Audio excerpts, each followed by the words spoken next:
لطیف الخبیر، یعنی قرآن مجید میں آتا ہے کہ اللہ تعالیٰ باریک بین ہے اور باخبر ہے. تو اللہ تعالیٰ انسان کے ہر غم کو جانتے ہیں. جیسے یونس علیہ السلام کے غم کو اللہ نہیں جانتے تھے کہ کوئی سننے والا ہی نہیں تھا پکار کو، کہ یونس علیہ السلام سمندر کی تہہ کے اندر، رات کا اندھیرا، سمندر کی تہہ کا اندھیرا، مچھلی کے پیٹ کا اندھیرا، 3 اندھیروں میں، اللہ فرماتے ہیں 3 اندھیروں میں یونس علیہ السلام نے اپنے رب کو پکارا تھا کہ اللہ میں ہی قصوروار ہوں، اللہ تو تیرے لیے پاکی ہے، اللہ تو الہ ہے، تیرے لیے پاکی ہے اور میں گناہ گاروں میں سے. پتہ نہیں انہوں نے کیسے پکارا ہوگا، پھر اللہ تعالیٰ نے کیسے ان کی پکار کو سنا. اور تو کوئی سننے والا تھا، اللہ ہی سننے والا. اور وہ اللہ تعالیٰ فرماتے ہیں نا کہ اللہ تعالیٰ کوئی پتا بھی درخت سے گرتا ہے، اللہ کو اس کا بھی علم ہے. قرآن میں اللہ فرماتے ہیں کہ اگر ایک پتا بھی کہیں گرتا ہے نا، دنیا میں کتنے درخت ہیں سب اللہ جانتا ہے، ایک پتا بھی گرتا ہے اللہ کو، اللہ کے وہ بھی علم میں ہے. تو کیا اللہ آپ کے غم کو نہیں جانتا؟ اللہ تعالیٰ خوب جاننے والا ہے.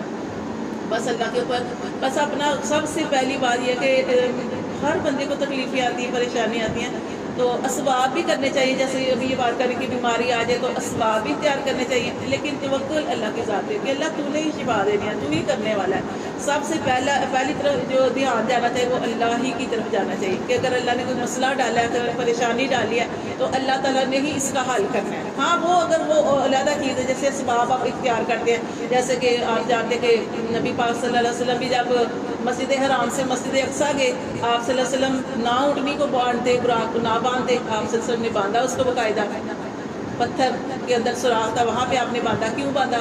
اسباب اختیار کرنے چاہیے.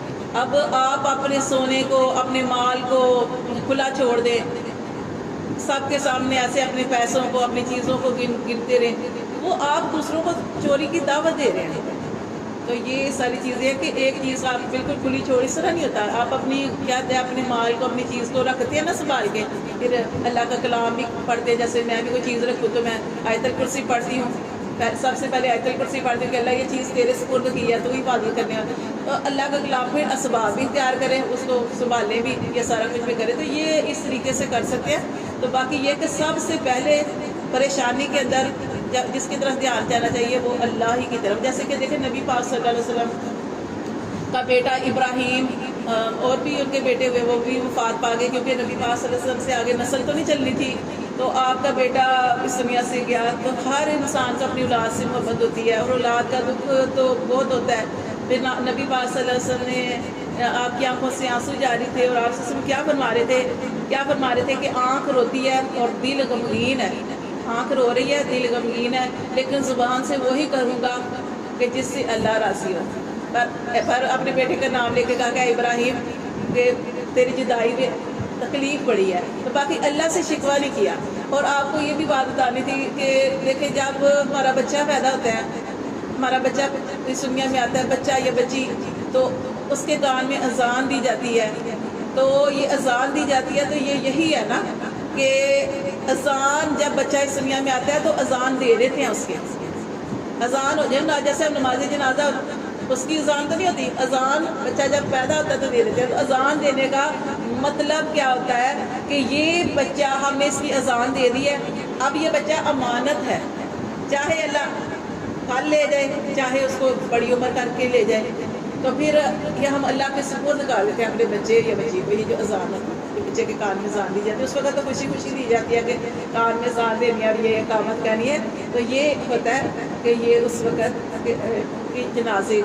جنازہ جو پڑھا جاتا ہے، پھر آپ جانتے اس کی اذان نہیں ہوتی. تو یہ ہوتا ہے کہ یہ ساری تکلیفیں پریشانیاں جو زندگی کا حصہ ہیں یہ آتی ہیں، لیکن جب بھی کوئی پریشانی آئے تو اللہ کی طرف رجوع کرنا ہے، ذکر اللہ کرنا ہے. اللہ تعالیٰ قرآن میں فرماتے ہیں الا بذکر اللہ تطمئن القلوب. کیونکہ بعض دفعہ کیا ہوتا ہے کہ جب انسان کو کسی کو پریشانی آتی ہے اس کو پتہ ہی نہیں ہوتا کہ ہمیں ذکر کون سا کرنا ہے. اب پریشانی ہے کیا کریں کیا نہ کریں، تو پھر کچھ اذکار ہوتے ہیں، کچھ ذکر ہوتے ہیں پریشانی کے. جیسے نبی پاک صلی اللہ علیہ وسلم سے بہت دعائیں ہیں. جیسے آپ صلی اللہ علیہ وسلم پریشان ہوتے تھے تو کیا کرتے تھے، یا حیو یا قیوم برحمتک استغیث، یہ دعا پڑھا کرتے تھے. آپ صلی اللہ علیہ وسلم کو پریشانی ہوتی تھی یہ بھی دعا پڑھتے تھے، اللہ اکبر اللہ اکبر. یہ جو اللہ اکبر کبیرہ یہ بھی، والحمدللہ کثیرہ یہ بھی، اور اللہ ولا اشرک بہ شیئا، اللہ اللہ ربی ولا اشرک بہ شیئا، یہ والی دعا بھی آپ سے پڑھ دیتے، اللہ اللہ ربی ولا اشرک بہ شیئا، کہ اللہ تو ہی میرا رب ہے، تو ہی میرا رب ہے، اور ولا اشرک بہ شیئا، اللہ میں تیرے ساتھ کسی کو بھی شریک نہیں رہتا، کہ میرا مسئلہ جو آیا اللہ میرے مسئلے کو، پریشانی کو تو نہیں حل کرنا ہے۔ اسی طرح آپ جانتے ہیں کہ ام سلمہ کے جو شوہر فوت ہو گئے تھے، تو نبی پاک صلی اللہ علیہ وسلم نے جو دعا سکھائی تھی ابو سلمہ کو، جب وہ زندہ تھے ابو سلمہ کو ایک دعا سکھائی تھی کہ کوئی پریشانی آئے، کوئی غم آئے، تو آپ نے پریشانی آ جائے یا کوئی نقصان ہو جائے تو آپ نے یہ دعا پڑھنی ہے، وہ جو ہم پڑھتے ہیں انا للہ و انا الیہ راجعون، اللہم اجرنی فی مصیبتی واخلف لی فی، یہ والی دعا جو ہے۔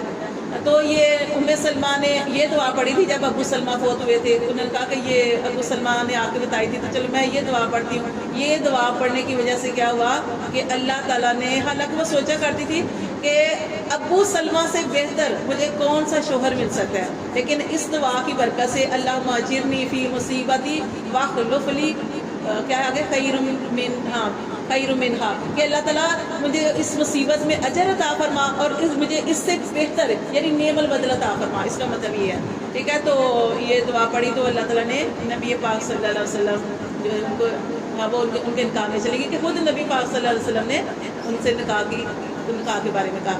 تو اللہ تعالیٰ، یہ ہمارے لیے ساری چیزیں ہیں کہ پریشانیاں آتی ہیں تو اذکار کرنے چاہیے، اللہ سے جڑنا چاہیے۔ اب یہ نہیں، کیونکہ آپ دیکھیں جب پریشانی آتی ہے نا، انسان ایک دم بیٹھ جاتا ہے، مطلب بیٹھ جاتا ہے، ایسے ہی بیٹھ جاتا ہے، اور پھر اسے اٹھنا مشکل لگتا ہے، اٹھنا مشکل لگتا ہے۔ اب یہ نہ ہو کہ پریشانی آ گئی آپ کو اٹھنا مشکل لگے، آپ نے، پریشانی ہر بندے کو آتی ہے لیکن ان حالاتوں میں اٹھنا ہے، یہ اٹھنے کا وقت ہوتا ہے، بیٹھنے کا نہیں۔ اگر آپ بیٹھ گئے، سست ہو گئے، بیٹھ گئے، پھر ذکر بھی گیا تو نماز بھی گئی، اور یہ سارا اٹھنا ہے، کیونکہ اب پریشانی آپ دیکھیں، پورا قرآن پڑھ لیں، پریشانیاں نہیں آئیں۔ حضرت مریم علیہ السلام کا قرآن میں ذکر پڑھتے ہیں، ان کے اوپر کتنی پریشانی آئی کہ اللہ کے گھر میں رہتی تھی، ہر وقت اللہ کا ذکر، اذکار، عبادت ہی عبادت کرنی، حالانکہ کبھی غیر محرم کو انہوں نے دیکھا بھی نہیں تھا، لیکن ان کے اوپر کون سا اللہ تعالیٰ کی طرف سے وہ اللہ پاک نے جو حمل کا سلسلہ کیا، تو لوگوں نے کیا کچھ باتیں کی۔ اور وہ ایک دفعہ قرآن کے اندر بھی ذکر آتا ہے کہ ایک دفعہ کہ جب ان کا وقت ولادت عیسیٰ علیہ السلام جب پیدا ہونا تھا انہوں نے، تو وہ اس وقت اللہ تعالیٰ نے نمایا کہ کھجور کے درخت کے نیچے وہاں پہ چلی جاؤ، تو پانی کا بھی اللہ تعالیٰ نے انتظام کیا اور سارا کچھ، لیکن اس وقت وہ یہ کہنے لگی اپنے آپ کو، کاش کہ میں اس سے پہلے مر جاتی، اتنا تک انہوں نے کہہ دیا، یعنی کہ ختم ہو جاتی کہ یہ اس طرح سے کیوں ہوا۔ یعنی کہ انسان جب ہوتا ہے نا، پریشانی آتی ہے، تو ہم کہتے ہیں ہمارے اوپر، ہمارے ساتھ کیوں ہوا ہے، ہمارے ساتھ یہ کیوں ہوا ہے۔ تو یہ دیکھیں کہ پریشانی انبیاء کرام پہ آئی ہے، مریم علیہ السلام پہ آئی، پھر اللہ نے جتنی سخت آزمائش ہوتی ہے اللہ تعالیٰ پھر اجر بھی اتنا عطا فرماتے ہیں۔ پھر اللہ نے وہ بچہ، ایک دن کا بچہ، وہ بولا عیسیٰ علیہ السلام۔